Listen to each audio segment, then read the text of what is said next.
Here, all kinds of answers here for this one. And we'll start with Randy. Please tell us what you believe are the most significant law enforcement issues faced by Murray County. Well, I think one of the big issues, my wife is an ER nurse, and I see some nurses out here in the audience too, and mental health issues have been a big problem across the state.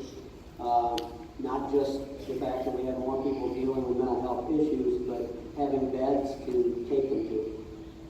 The big problem too is in juvenile mental health issues, trying to find a bed for a juvenile. And a lot of times law enforcement gets pulled into that. Even though they're a lot of times a patient, unfortunately their behavior usually gets law enforcement involved, so that's going to be a big issue working forward. Also, obviously, the drug problem across the county, or across the country, with opioids and prescription drugs, that's not foreign to Murray County. So that's an area we have to continue to combat. I support the work that the Buffalo Ridge Drug Task Force has done, and I would be a strong supporter to remain in that task force. I think moving forward, we talk about talking with children in the schools. A lot of departments are finding it's hard to go out and recruit law enforcement officers today. It's not the most glamorous job. We work 24/7 when everybody else is home for the holidays. If you're an officer, you're out working. So it's going to be hard to recruit that next generation of officers. Fortunately, in Murray County, we've got good officers, a lot from the local community, so we've been very fortunate. As we move forward, it's going to be an issue for staffing. So I think those are the big topics. There's obviously more, but I don't want to take everybody's answer.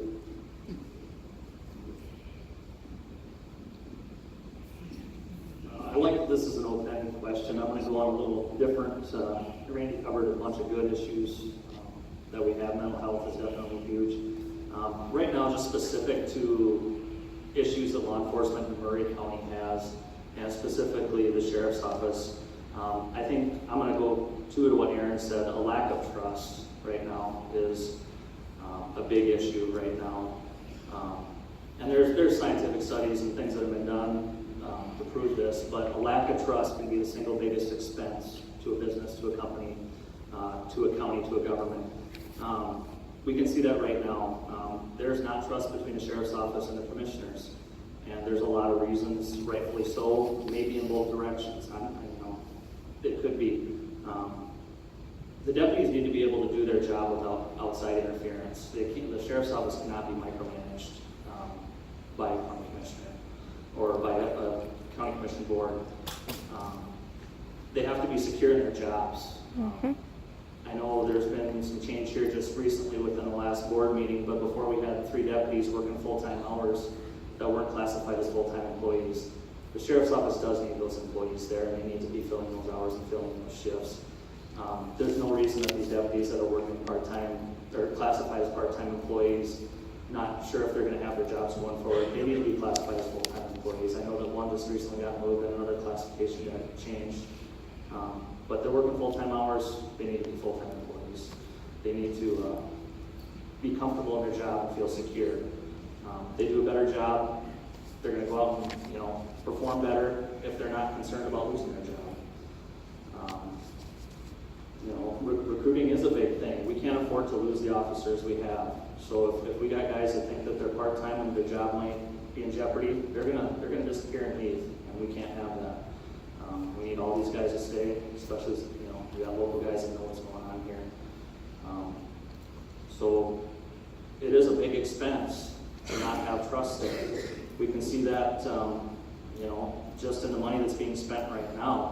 We're paying an insane amount of money for somebody to come in here to supposedly help out with the Sheriff's Office, but I don't really see any good contributions or good results coming out of that money that's being spent. It's just not happening. The good thing about lack of trust is it can be fixed. It takes a lot of commitment. Commitment's the big thing there. You got to be committed to improving on that, being clear about what you're going to do going forward. The best part about trust, it's also the single unique thing in the greatest leaders. If we can build trust between the county commissioners, between the Sheriff's Office, successful going forward. Make him go last again. I really agree with Randy's answers. 20 years ago, it didn't seem like it was such a bad drug epidemic, but it certainly has changed into that. 18 years as an EMT, we now carry Narcan in our ambulance. We carry Narcan in our squad cars.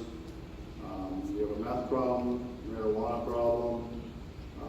People are now stealing prescription drugs out of residents at the nursing home, out of houses. I sit on the board of the Buffalo Ridge Drug Task Force, and I think that's one entity that we have to keep. That's very imperative to us. Very, very helpful. The other issue that Randy touched on was mental health. Put somebody on a 72-hour hold, and sometimes they're back before we even get the report done. The beds aren't available. Juveniles at a certain age cannot be transported out of state, and we just need better care for them. Otherwise, it's just a constant revolving door with these patients. And all they do is get some care, some doctoring, maybe some medicine before things get more severe. They try to commit suicide. We try to get them the help, but mental health is just a huge issue in Murray County right now as well.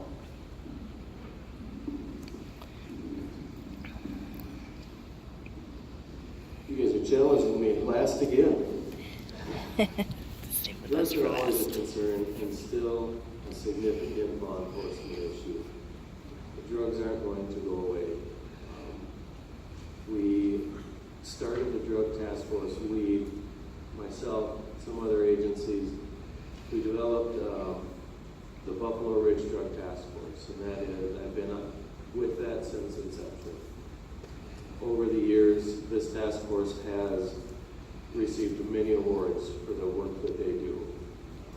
Some of these cases have been federal cases where I had to deputize two of my deputies as the federal authorities so they could travel in other states. They've had a very, very rewarding career so far with that. And as Randy stated, and we're not comparing notes, but the other significant issues, mental health. That challenge is still growing. Years ago, mental health was a smaller issue, or maybe an issue that was dealt with more on a familial basis. Now it's pushed to law enforcement, and nobody knows what to do. So law enforcement gets pushed to the front of that. You have to know the laws, the rules. I've done that for 16 years. Other issues, technology, training, legal requirements. The list just keeps growing. For example, just last week, there was a family in Slayton that had some mental health issues, wasn't receiving the assistance and attention that it required. They called me personally. Within an hour, I was able to get this vet assistance to a place that could provide him help with the issues that he was dealing with. And that went left untouched. I was able to help resolve that in less than an hour. The individual is still there seeking and getting the necessary assistance that he requires. And but down to a